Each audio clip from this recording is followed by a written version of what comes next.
Forget romance. Forget rose petals and fairy tale poetry. In nature, the perpetuation of the species isn't an act of love, it's trench warfare. It's a brutal collision between the instinct for life and the promise of death. Here, pleasure is a weapon. Seduction is measured in scars, broken bones, and spilled blood. Sometimes it requires tearing one's own flesh to let life pass through. Sometimes it demands drowning your partner under tons of mud. Welcome to the most terrifying and fascinating alcoves of the animal kingdom. What you are about to see isn't high school biology. It is pure horror. Number 10. The Spotted Hyena, the Anatomical Nightmare. If hell had a maternity ward, it would be modeled after a hyena's den. In this ruthless matriarchy where females are larger, more aggressive, and stronger than males, evolution has played a trick of absolute cruelty. Nature has endowed the female with a biological aberration unique in the world, a pseudopenis. This isn't a simple curiosity. It is a hypertrophied urogenital canal, a narrow, rigid tube of flesh running through a clitoris the size of a male penis. There is no other opening. Everything must pass through there. Urine, mating, and the unthinkable. Birth. For the male, the reproductive act is already a humiliating number, a clumsy balancing act under the threat of his partner's fangs. But for the female, it is a death sentence. Imagine having to expel a fetus the size of an otter through a pipe barely wider than a pen. The skin doesn't stretch, it cracks. During the first birth, the tissue often tears spectacularly, causing massive hemorrhages that turn the den into a slaughterhouse. The canal is so long that the cub risks suffocating in the umbilical cord before even seeing the light of day. 60% of firstborns die at birth, and often the mother follows them to the grave, a victim of her own anatomy. Here, giving life is the most dangerous act of existence. Number 9. The bonobo, the dictatorship of pleasure. Let's leave the aridity of the savanna for the oppressive humidity of the Congo jungle. Here, the air is heavy, saturated with moisture. But unlike the territory of chimpanzees, where the law of the strongest and tribal cannibalism reign, among bonobos, violence has been replaced by a soft drug: sex. The bonobo has hacked the social code of primates. It has transformed the reproductive act into a universal currency, an omnipresent social cement. Imagine a society where every conflict, every tension, every frustration is settled not by a fist, but by an embrace. A dispute over a juicy fruit? A quick genital friction settles the score. Collective anxiety over a storm? A group orgy soothes the nerves. What is troubling here is the proximity to humans, but pushed to an uninhibited extreme that makes us uncomfortable. French kissing, face-to-face positions, homosexuality, oral stimulation. The entire spectrum of pleasure is used as a diplomatic tool. Females in particular weave indestructible alliances through these intimate contacts, forming a wall of solidarity against male aggression. It is a fascinating, almost disturbing carnal utopia. Seeing our closest cousins use intimacy as a simple social lubricant, erasing war with a mechanical, endless embrace. Number 8. The Lion, the King of Thorns. The storybook image shows us the Lion King sleeping peacefully under an acacia, his golden mane floating in the wind. It's a lie. The reality of the crown is torture. When the lioness goes into heat, the savanna becomes the theater of a sadomasochistic marathon that defies understanding. The male is equipped with a biological weapon invisible to the naked eye, hidden in his anatomy: a barbed penis. It is bristling with dozens of keratin spines, hard as fingernails, angled backward like the barbs of a fishhook. Entry is possible. Withdrawal is a tearing sensation. Every back-and-forth movement literally scrapes the female's internal walls. This isn't a design flaw, it's a cruel necessity. Only this intense pain triggers the hormonal shock necessary for ovulation. And this isn't an isolated act. It is an endurance test that can last 4 consecutive days. The couple isolates themselves from the rest of the pride. They stop hunting, they stop eating. They mate every 20 minutes, 100 times a day. day and night. The exhaustion is total. The roars are not of pleasure, but of frustration and aggression. By the end of the week, the king is nothing more than a gaunt wreck, and the female, brutalized from the inside, perhaps carries within her the next generation of killers, conceived in pure pain. Number 7. The elephant. The earthquake. When testosterone becomes a poison, biology calls it muth.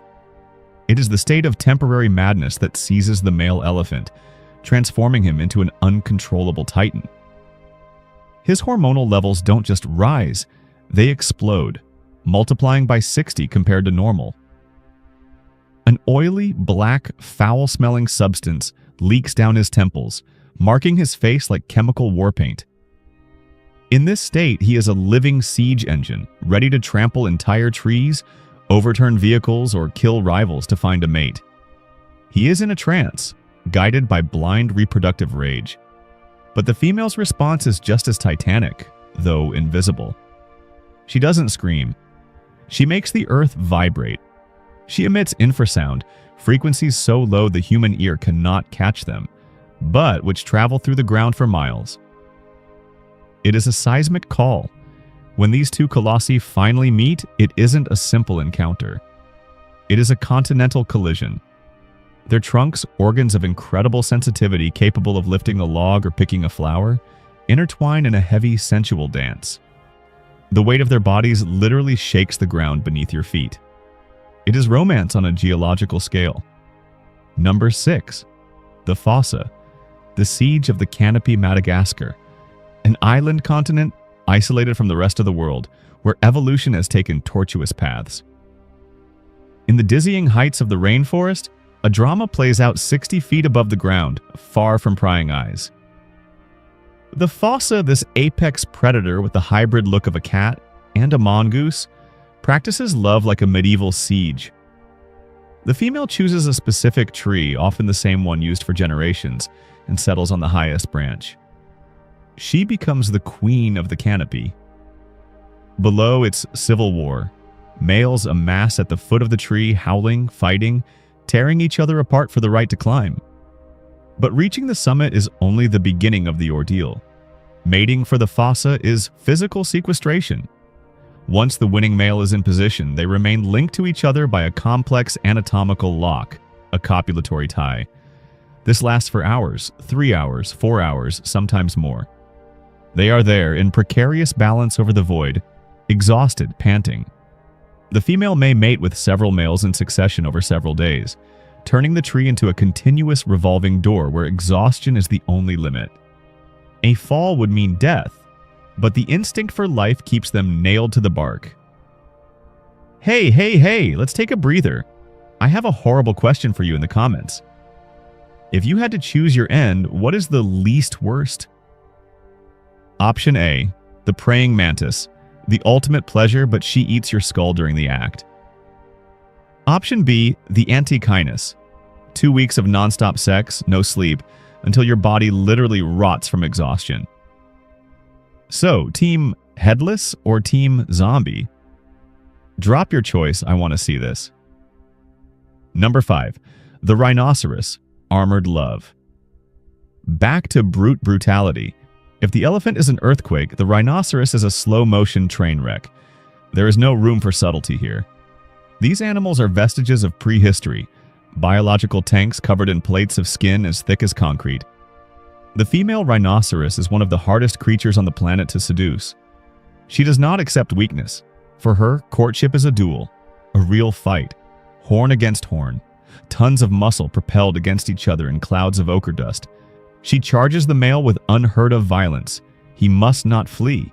He must take the hit, parry, and prove he is solid enough to withstand her fury. These clashes can last for hours. The blows of horns resonate like hammers on an anvil. It is the ultimate endurance test. If the male collapses or retreats, he is rejected. Only he who can literally survive the assault of his own partner will have the privilege of passing on his genes. If you thought love hurt, try seducing a 2-ton armored vehicle launching at full speed with the intention of running you over. Number 4. The leopard. The obsession with suffering. The leopard is the incarnation of silence. It is the shadow that glides through the night, the invisible killer. But when mating season arrives, the solitary predator breaks its vow of silence to enter a spiral of noise and fury. Leopard mating is a statistical anomaly. Imagine a week where time stops. 7 consecutive days locked in a bubble of violence. The numbers are dizzying. A pair of leopards can mate more than 250 times in a single week. That is an average of once every 15 minutes, without truce, without respite. As with the lion, the genital barbs are present. Pain is the metronome that sets the tempo of their union. But the danger is even greater here. These are 2 solitary hunters, used to killing anything that moves, forced to cohabit. The tension is palpable. They growl, claw each other, bite until they bleed. They no longer hunt, they barely drink. They consume one another, wasting away before the naked eye, their magnificent coats tarnished by dust and sweat. It is endurance pushed to self-destruction, a demonic possession dictated by DNA. Number 3. The hippopotamus, the drowning embrace. The water is murky, heavy, muddy. It is here in the silty rivers of Africa that the most dangerous animal on the continent reigns, responsible for more human deaths than lions and sharks combined. And its mating ritual matches its reputation.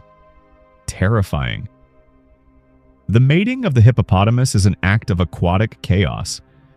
The sexual dimorphism is immense. The male is a colossal mass of fat and muscle that literally crushes the female. The act takes place in the water, and for the female, it is a struggle for immediate survival.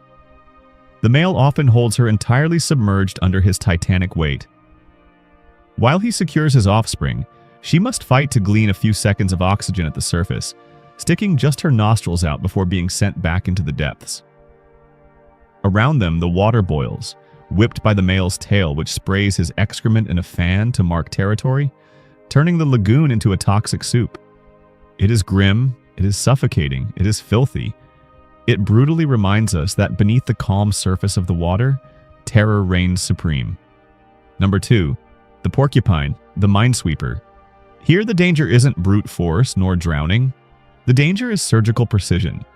The porcupine is a living fortress, bristling with 30,000 sharp quills. Each spine is covered in microscopic barbs and bacteria, ready to embed itself in flesh and cause a fatal infection. How can 2 creatures designed to be untouchable unite without killing each other? The answer is a terrifying and millimetric truce. The female is fertile only during a tiny window, 8 to 12 hours a year. That's it. If the male misses this slot, it's over for the year. The ritual begins with a golden shower. The male douses himself in urine, then sprays the female. If she accepts this chemical parade, she proceeds with the most delicate maneuver of her life. She must flatten her spines against her body, exposing her soft, vulnerable belly. The male must then approach with the caution of a clockmaker. He must slide against her without making a single sudden movement. A slip? A loss of balance? It means immediate perforation of the genitals or abdomen.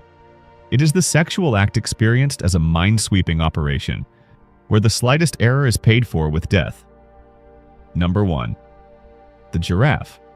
The fall of giants. Let's end by looking up to the sky. The giraffe embodies elegance, a swaying gait, a panoramic view. But to get there, selection is ruthless. Before even conceiving, males must prove their worth in necking duels. These aren't caresses. They use their 2-meter necks like medieval flails, swinging their ossified heads to break the ribs, vertebrae, or skull of the adversary. The impacts sound hollow across the plain. Only the surviving colossus gains access to the female. But the most striking, most visceral moment is the arrival of life itself. The giraffe gives birth standing up. The newborn, barely out of the reassuring darkness of the womb, takes a 2-meter free fall. Bam! The first contact with reality is a violent impact against the hard, dusty ground of the savannah. No gentleness, no cradle. The shock is necessary to tear the amniotic sac and force the first breath. The calf must stand up within minutes, still wobbling, or die under the teeth of the hyenas that are already prowling. Life begins with a fall, and the race never stops. From the barbed pain of the lion to the muddy asphyxiation of the hippo, nature teaches us a brutal lesson tonight. Life is not a gift. It is a conquest. It is a theft. Every breath you take is the result of a lineage of survivors who endured hell, pain, and fear to pass on their flickering flame. Love may be a human invention to make existence bearable, but survival is the only universal law that holds.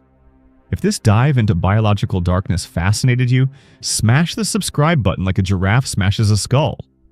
Hit the bell so you don't miss the next descent into hell. Until then, see you soon.